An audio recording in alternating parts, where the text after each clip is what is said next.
that we start free to make a decision. Yeah, thank you very much. Now, have you annexed any videos to prove this allegation? Yes, indeed. Video number? We have annexed video number 10. Video number 10. Video number 10. And also video number 10. Safara Kadhimiti TV. Chimbe Tete. The best ahead of the rest.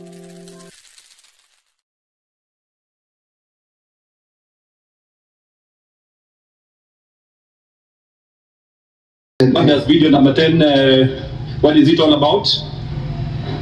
Maybe they can play it for honorable senators to see for themselves. Can you play video number 10 briefly? Mr. Speaker.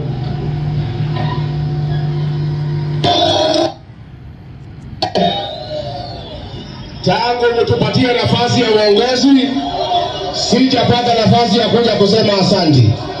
Nataka kutoka kwa roho yako yone, asanteni. Mimi najua nimeona iko shida hao watu ambaye walibomolewa, si ndio? Maybe you can, na nimeona mumeandika vizuri ya kwamba mteue kamati ya watu wachache ndio mkuje niketi na nyinyi. Utakubaliana? Mimi ningetaka wale watu ambaye walipata shida hii ya ubomoaji, ambaye ni kitu tulikuwa tumeahidi wananchi haitafanyika kwa serikali yetu, mimi ningetaka niwasikize na nitapanga na mheshimiwa Meja Dong wakuje ndio tukue na nafasi ya kuongea. Let us not have a war with wananchi. Tusipigane na wananchi wale walituchagua. Let us be empathetic. Let us, if people must move, let there be an engagement and let people get adequate notice so that they can prepare for their next life ahead. You can't wake up one morning and terminate people's life. Let us not have a... Mr. Speaker, so we can stop there because of time. The video has been submitted as part of the evidence from the National Assembly. Honorable Mutuse, let's go to ground number, allegation number 3. Ground number 3 very quickly. What is it all about? Complaint in the number 3. Our complaint to the Senate is that the Deputy President has undermined devolution. Why do you say so? Briefly? We say so because there was a lawful decision by the City County of Nairobi. Which is this lawful decision? You can be specific. The City County of Nairobi did make a resolution, yes, to relocate traders from CBD to Kangundo Road. And the Deputy President, through evidence that we have, is that decision to relocate traders a county government function? Yes, and Senate, because it is a house that is created under Article 96 to protect the interests of counties, will take notice that markets under Schedule 4 is an exclusive function of counties. Yes. Have you submitted any video evidence to support this allegation that the Deputy President has undermined the devolved government system, especially the county government of Nairobi? Yes, video 12 and video 13, where members of the Senate shortly will see that the Deputy President went to Wakulima Market and incited members of the public not to obey lawful directives of the City County of Nairobi. We have also, as part of our evidence, annexed the sworn affidavit of Mr. Johnson Sakaja, the governor of Nairobi, with amendments to that effect. This is at page 81 to 85 of our volume 1. Okay, I think the video is part of the evidence. It's part of the record. So why do you complain about this in the Senate? Why are you complaining? The senators want to see the video, want to hear, see and hear the video. Can we play video 12? Nairobi Governor Johnson Sakaja appear headed for yet another round of an influence contest of the capital city, with the Deputy President putting the governor on notice over the alleged mistreatment of traders in the city. And as Citizen TV's Melita Olatenga's reports, the latest rupture in the relations between the two have been compounded by the broader tribulations of Gachagua, who sees himself as being sidelined by the Kenya Kwanza State House.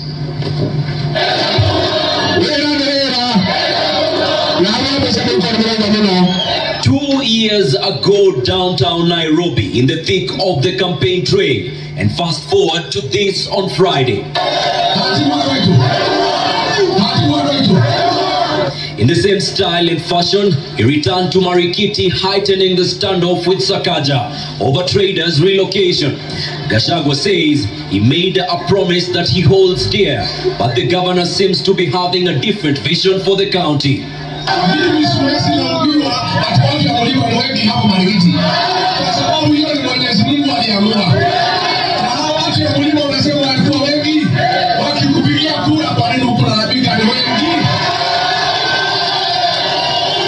Nobody should imagine that they can micromanage the county of Nairobi from anywhere. No one should imagine that we will suspend devolution in Nairobi from anywhere. So Honorable Mutusa, is that act by the Deputy President impeachable? It is impeachable in the sense that the two levels of government have been assigned their roles and their functions under Schedule 4 of the Constitution. Yes. And the Constitution and Article 6 requires that the two levels of government, much as they are interdependent, they also respect their functional independence. And that if the county government makes a decision, it is upon them to implement that decision. You would realize, much as Nairobi is the capital city of Kenya, cosmopolitan, when the Deputy President went there, he addressed Kenyans in his native language. Is it compatible with the status of Deputy President to address these core issues at a marketplace like this? It is not consistent. The expectation was that through the intergovernmental relations framework that is already established in law, there would have been a formula to deal with that issue outside the rally. Which is this framework that you are talking about? The framework that you are talking about for intergovernmental relations, to be specific. Eh? Well, we have the Intergovernmental Relations Act. And it will be expected that the Deputy President, being the chair of the Intergovernmental Relations Committee and also IBEC, would have exercised his responsibility under the law and those responsibilities, yes, to call a meeting with the City County of Nairobi to deliberate on those issues if indeed there were complaints from the citizens of Nairobi in a manner that is consistent with the formal running of a government. Okay. I think because of time we can move to allegation number 4. Are you there? Just go to your motion, allegation number 4. What is it all about? Explain briefly to the honorable senators. Allegation number 4, I believe it's on page 14 of your motion. 1 minute. Yes, here we are. Now, our ground 4, Mr. Speaker and honorable senators, is gross violation of Article 161 of the Constitution, specifically undermining the institutional and decisional independence of judges. Hold on, Honorable Mutusi. What do you understand by the word gross? You're using it in a context, and I think it is important you explain briefly. What do you understand by the meaning of the word gross? My understanding of gross violation of the Constitution, I don't know whether I will be speaking in my knowledge as a lawyer or just as a... Just give your opinion. What is gross? It goes into the answer there. Gross violation of the Constitution, the best would be found in the Wambora decision. Okay. The Wambora decision did define what gross violation of the Constitution means. Yes.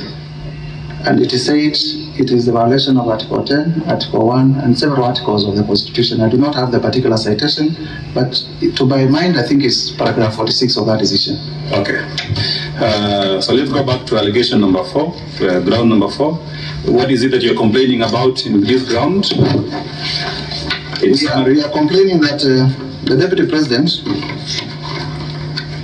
did threaten in a manner that displayed personal vendetta the person of Esther Maina, a judge of the High Court of Kenya, and the reason for threatening her with filing a motion, a petition for a removal from office was particularly in relation to a decision that she made in a case that was involving the Deputy President by finding that assets to the tune of cash 202 million that were held in his company's accounts were proceeds of corruption and money laundering.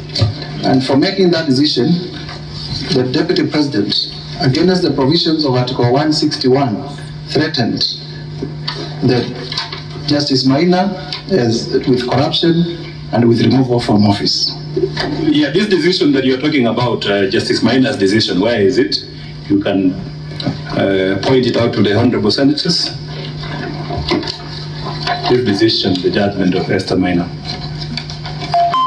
Honorable Senators, Mr. Speaker, Honorable Senators, in our Volume 2A, at page 62, at page 60 all the way to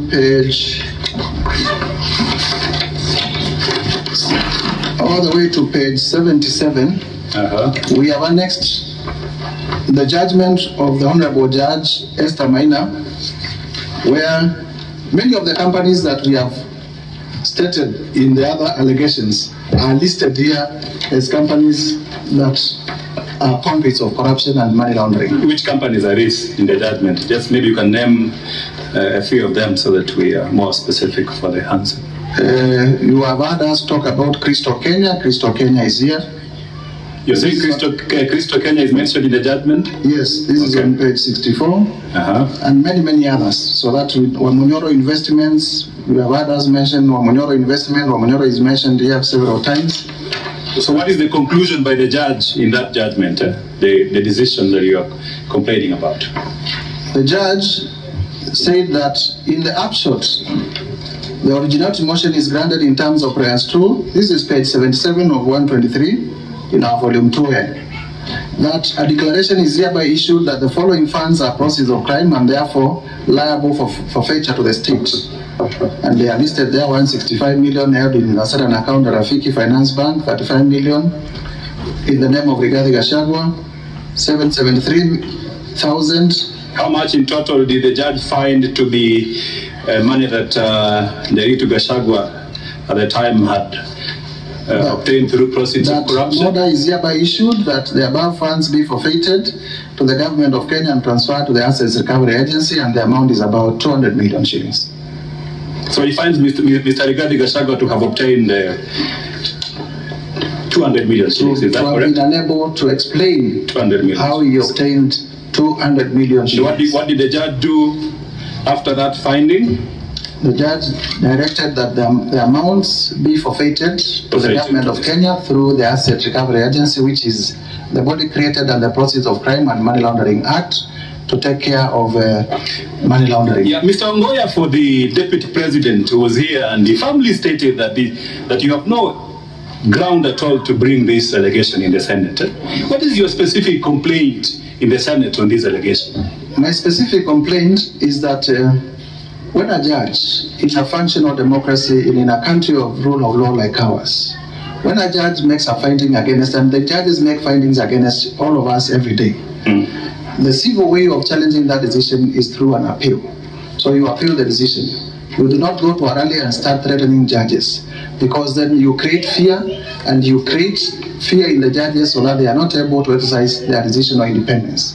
You can interfere with financing of the judiciary. You can interfere with many other things, but let's not take away the decision or independence. Honorable Mutuse, do you have any evidence that you've submitted to the Senate to prove this allegation of, you're calling it interference with the independence of the judiciary? Do you have any video any evidence? Yes, I have presented video number 14 and video number 15. Clips We begin the bulletin with the war on the judiciary, where Kenya Kwanza administration is making good on its threat, with the Deputy President Rigathi Gachagua now filing a petition to push for the removal of a judge from office. Gachagua says he will on Thursday file a petition with the Judicial Service Commission to push for the removal of Justice Esther Maina, who handled an economic crimes case against him in 2022 for alleged corruption and misconduct. Now, speaking in Iten, where he accompanied President William Ruto for a church service, Gachagua told the Chief Justice to first clean up her house by dealing with pending cases with the Judicial Service